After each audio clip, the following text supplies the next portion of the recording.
This is Rachel, an avid girl math user. Rachel spent $15 on a swimsuit, but she didn't like it, so she returned it. Then in that same trip, she spent $15 on Pokemon cards, but in her words, it was free money. It was already out of my account. It doesn't count. This logic is called girl math, a phenomenon that's taken the internet by storm as of recently.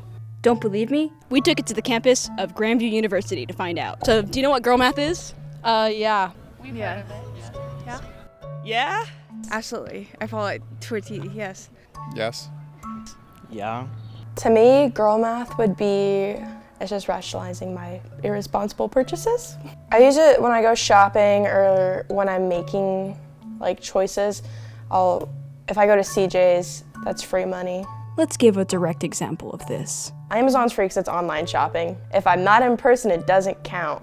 Can you give us an example of girl math? Like when you pay in cash and it's free. We bought tickets to Zach Bryan, me and my roommates, and it's free because I paid for it already. Or like a sweet treat. I'm just a girl. I have to have this, yeah. We spend money when there's a sale because we feel like we're getting a deal. And that if we don't participate in the deal, we feel like we're missing out. People have been using a similar type of logic for a long time, but only recently there was a label put onto this justification. I didn't use the term girl math for rationalizing these purchases. I just said it was free money back then. It wasn't exactly girl math to me. It should be no surprise that this term originated from TikTok. How did you hear about girl math? TikTok? Definitely TikTok. TikTok? I think I've been following it before it was even cool. I'm gonna be honest, but TikTok. TikTok is probably where I first saw it. It's unclear which creator exactly invented the phrase, but it quickly gained traction. Videos on the topic were getting millions of views. Well, TikTok has a predominantly young audience.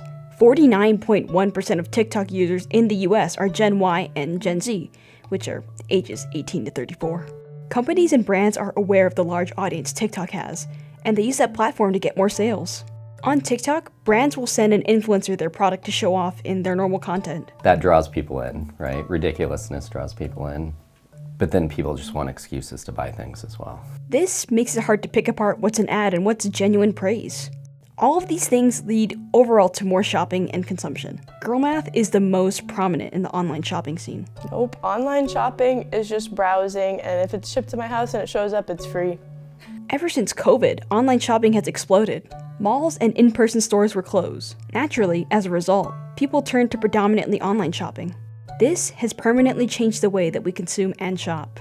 Amazon is a prime example of this. From 2020 to 2021, Amazon gained $6 billion in Prime subscriptions. And this growth has not stopped since COVID. 81% of people ages 18 to 34 own an Amazon Prime account. To put this into perspective, in a typical college classroom of 30 people, 24 of them own a Prime account. This is the same age group that dominates TikTok. It makes sense that the group that uses girl math is the same group that consumes the most. Now, don't get me wrong, bad budgeting is nothing new. But being able to purchase something without even leaving your own bed is something new. This combination of a bad budgeting craze and accessible shopping is dangerous. In order to combat this, try to ask yourself these questions next time you're buying something. 1. Do I really need this? And 2. Am I really getting a deal? And who knows? Maybe this type of conscious purchasing will spark something like girl saving. Or maybe someone more creative than me will come up with a catchier phrase.